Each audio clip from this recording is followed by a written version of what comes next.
Hello and welcome. Today I'm sitting here with GBP International CEO Volker Friedrich. Welcome. Nice to have you here. Hi Becky, nice to see you again. So, GBP International, what exactly is it you do? Could you describe it in one sentence? Well, honestly speaking, one sentence is really difficult, but I try to keep it short and simple. GBP is a network of industrial specialists, and we are running a management consulting company with a focus on Asian Pacific markets. So typically our customers are new to the Asia Pacific market, so they would like to know where and how to start their business. This is what we do, this is where we help them. We give them suggestions whether they start in Malaysia or Indonesia or India, and we give them guidance and help them to develop a business plan and, most importantly, implement the business plan. And that is where we are also distinguishing ourselves from, say, normal strategy consultants. I personally have an experience or background with Roland Berger, a very famous strategy consulting company, and they give you long presentations, high quality stuff, but the customers of today, they are interested in the execution. And this is our focus, this is our speciality.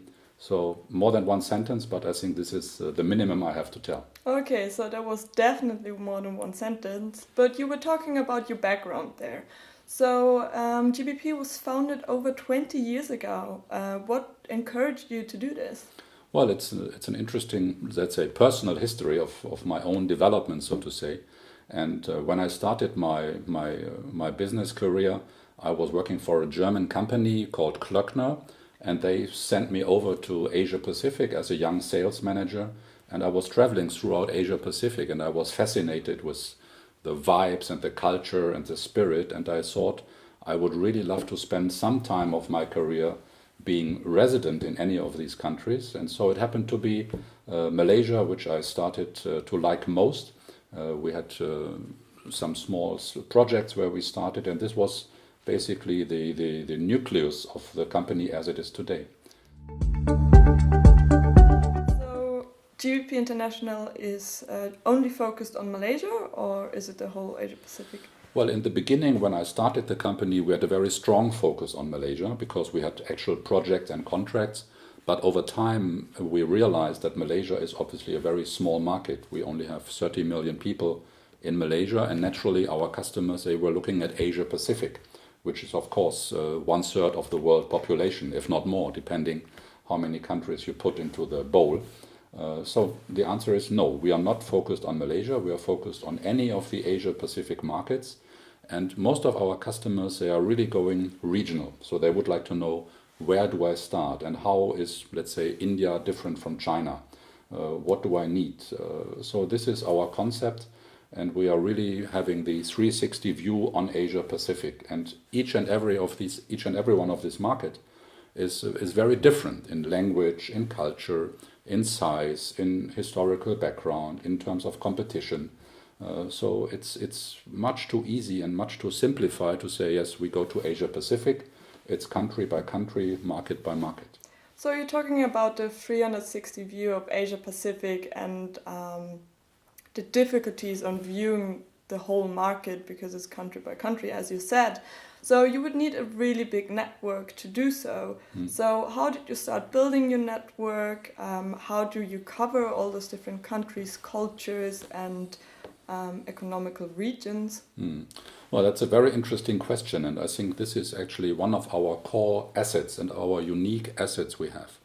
And this network is not built on the snip of your finger and overnight. So this is basically my achievement, if you like to say so, because over time we have developed not only business partnerships, but we have developed friendships with people in all the metropolitan cities I can trust. And of course, today you can find a consultant in anywhere in the world, but do you know what this guy or this lady has been doing over the years? Exactly. So this is where we have our strong position. You know, we can really trust a guy who is living and working in Thailand, for example, and he speaks a local language. He has references with European customers. So I would say this is one of the distinguishing factors of GBP, that we have a very solid and very reputable network of partners. And this is where we pull them together depending on the need of the customer. So a very hybrid model according to the needs. You can say so, and I think this is very common in the consulting industry today. I mean, of course, you have the big five, so to say. They have hundreds, if not thousands, of employees. Yeah. We have decided to go against this model, and we work with a very small core team of partners. There are 10 at the moment.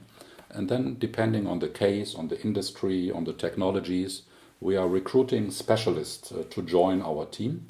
And just to give you an example, for instance, we have a project where we have pharmaceutical manufacturing industry as the business. So obviously we don't have them in-house. So we recruit them from the market. We know who to talk to. And this is enhancing and complementing our Asia knowledge, so to say. So I think the word hybrid covers it nicely.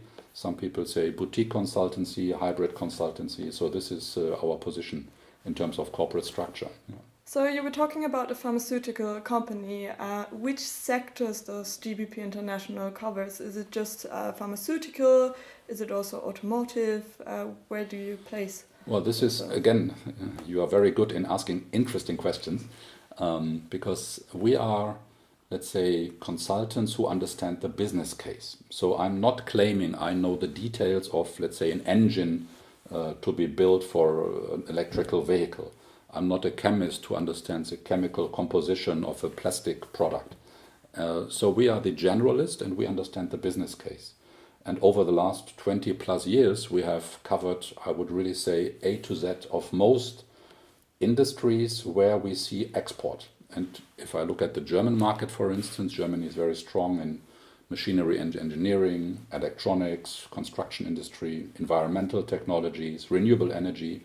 So these are the sectors we have covered. Where we are not so strong, I also say quite honestly, is in the B2C segment. So we are not dealing with, let's say, food, which you find in the supermarket, or fashion or toys. So this is more the exception than the rule.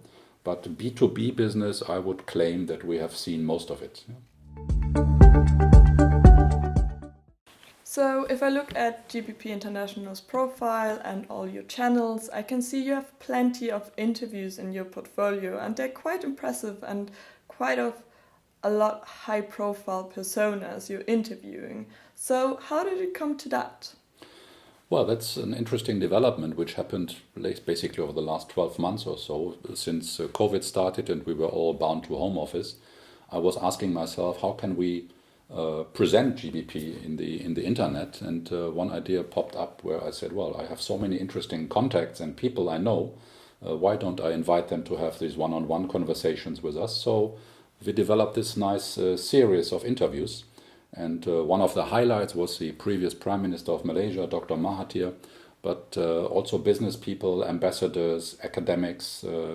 If you're interested, I really invite you to watch the interview with Dr. Parakana, a profound person with knowledge and experience in the development of the Asian markets. He has written many books which are bestsellers, but also the German ambassador in Malaysia, Tan Sri Rafida Aziz, a young business leader in the railway industry, Natasha. So it's an interesting mix, and we are trying to add more personalities. Recently we had Peter Westerbecker from Finland, a very ambitious entrepreneur who's going to build a tunnel between Finland and Estonia.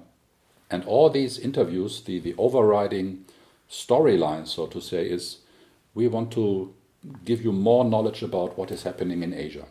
Yeah? And I think there's hardly any business today in Europe where you don't have any Asian influence one way or the other. Whether it's as a supplier of a product, whether it's as an investor, whether it's the Belt and Road project of China conquering Europe, Africa, Middle East. So there's no isolated business case where you don't have an Asian element. And I'm happy to say that I feel privileged to have this knowledge of over the 20 years. So I can really add value and contribute some thoughts which are not so obvious sometimes.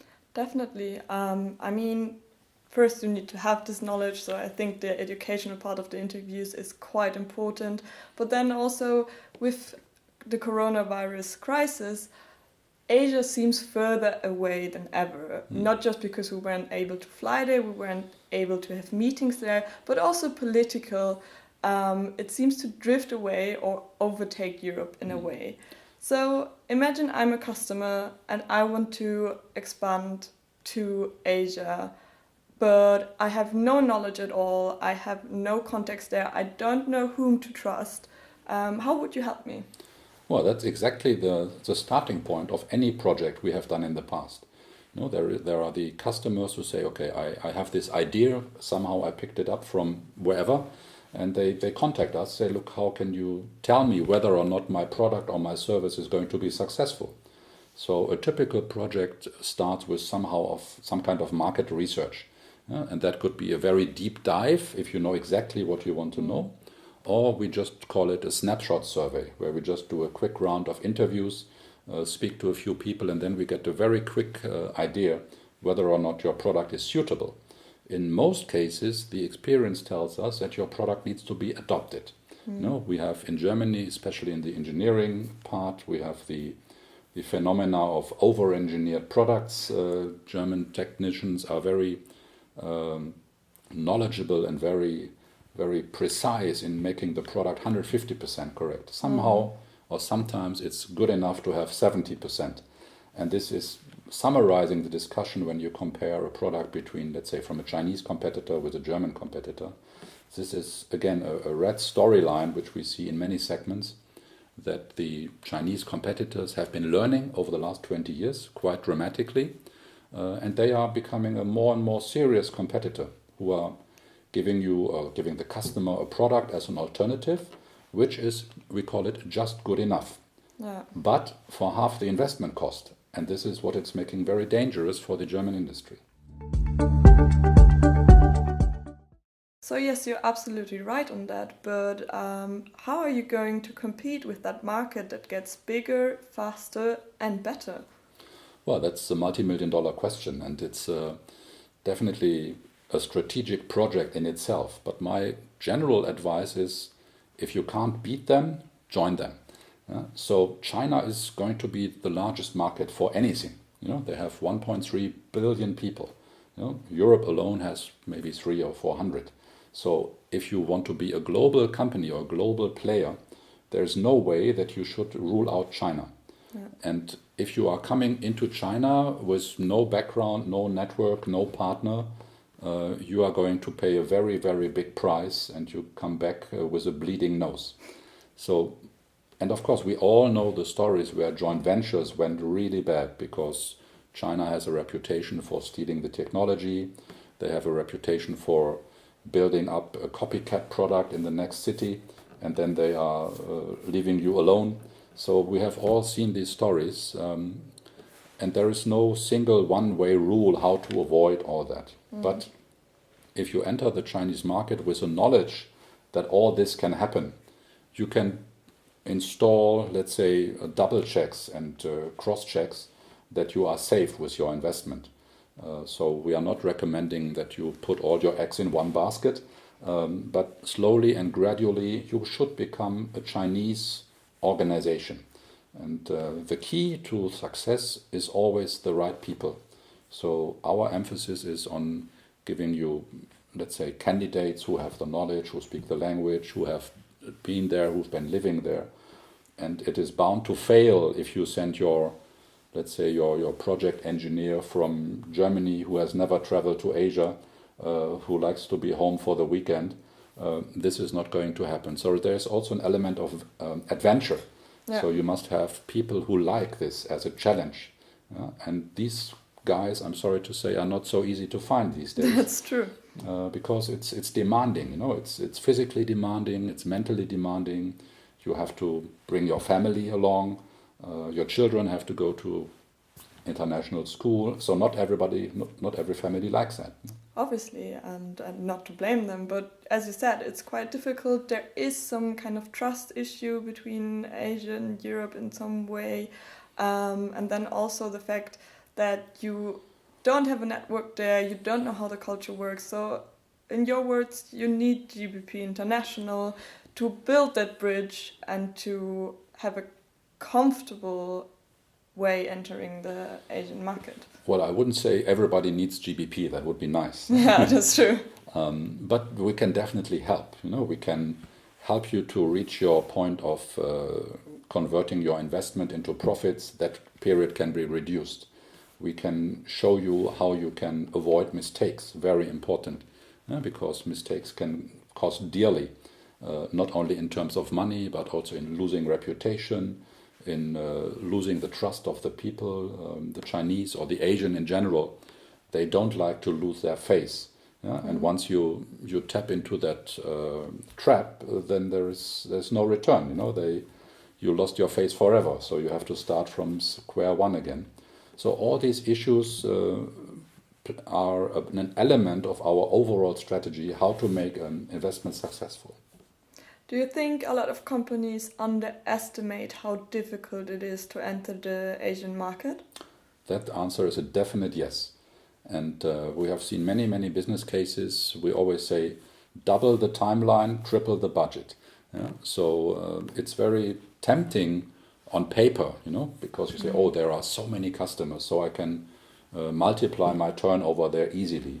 But people forget many, many things which are making a case study successful or not. And it's a very hard learning curve. Many unknown factors play a role whether or not your venture will succeed. So we always tell, be very careful, be moderate in your planning, plan a bit of extra time. And our ambition is always to reduce the investment cost and to speed up the process of recovering your investment with a nice profit. You just mentioned successful case studies and how to get them. Do you have an example of a successful case studies on your end? Yeah, I think that is always the best way of explaining what we actually do. And I could pick hundreds, so to say, but one very interesting project, for example, was for an agricultural machinery manufacturer from Europe, and this company wanted to start a joint venture in China. Mm-hmm. So we were mandated to do, first of all, a very deep dive into the agricultural machinery market in China. And obviously there were Chinese manufacturers, but what was more important was to really go into the villages, talk to the farmers who are still using, let's say, a donkey to prepare their field, and what can be done in order to convince them or to give them the means to buy an imported tractor. So we had all our researchers and analysts out in the field, do surveys, do interviews with the stakeholders in the middle of China, and I was part of that group. Sometimes we travel to places you have never heard of. So that was a very interesting and very enlightening project. At the end, the company decided to start a production factory with a Chinese joint venture partner, still successful today. Another very interesting case I remember profoundly was that we were asked to optimize and restructure the car fleet of a huge Fortune 500 company in Indonesia. They had about 1,000 vehicles, and the managing director was just checking the numbers. Something cannot be right. So there was a lot of misuse, a lot of petrol bills which were going into the private sector. So we had a restructuring and interim manager assigned to that company, and we were able to reduce the car fleet quite drastically and contributed to the company return to profit. So there are many cases, a lot of them are related to market research. We are very proud to have a huge pool of interim managers who have deep knowledge of each and every country. So that is definitely a shortcut, rather than to train your person who is running your factory in Germany, for instance. Yeah. If you transfer him to a new place like Indonesia, he will need 3 to 6 months to get adopted and get tuned into the life cycle, so to say. But there is never one standard solution, and every case is different. But the case studies we do have on our records, I think they speak for themselves. Definitely. I mean, there is never a perfect recipe. It always depends on the ingredients and the situation and how hungry the people are. Part of GBP International's portfolio is also mergers and acquisitions. So how do you see the investment flow in the future between Europe and Asia? Well, it's difficult to predict, and definitely there's a lot of money in the market. We have huge investment funds, private equity, venture capital. The whole startup community is popping up with interesting startups in Asia Pacific. Easy money is around. We have cryptocurrencies.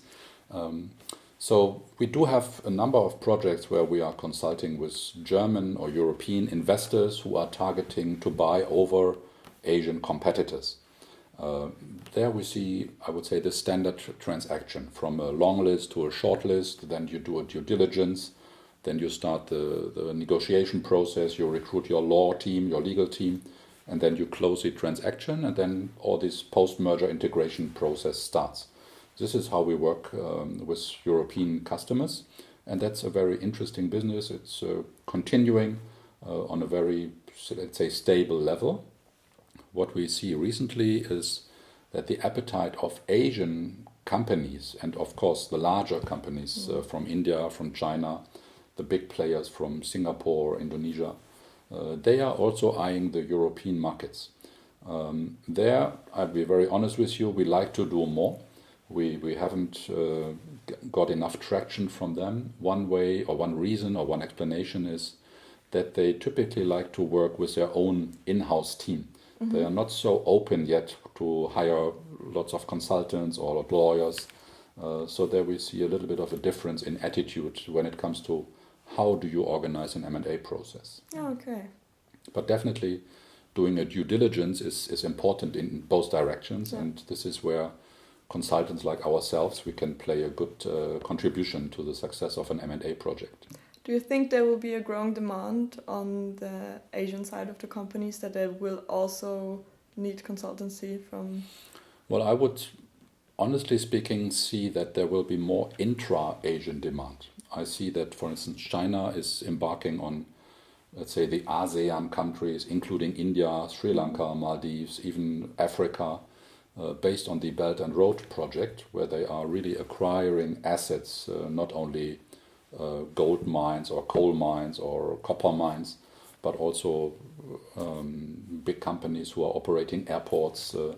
So there we see Chinese investments, especially under the Belt and Road Initiative, but also other private investors are looking into this direction. So I think we reached the end of our interview, sadly, but it was very insightful and I gained a lot of knowledge today, and I think we will see each other again sometime in the future. Thank you for the opportunity, and it was a pleasure to explain a little bit more about the background, about the case studies, about the Asian-European connections and implications the continents have with each other, and the story continues. Thank you.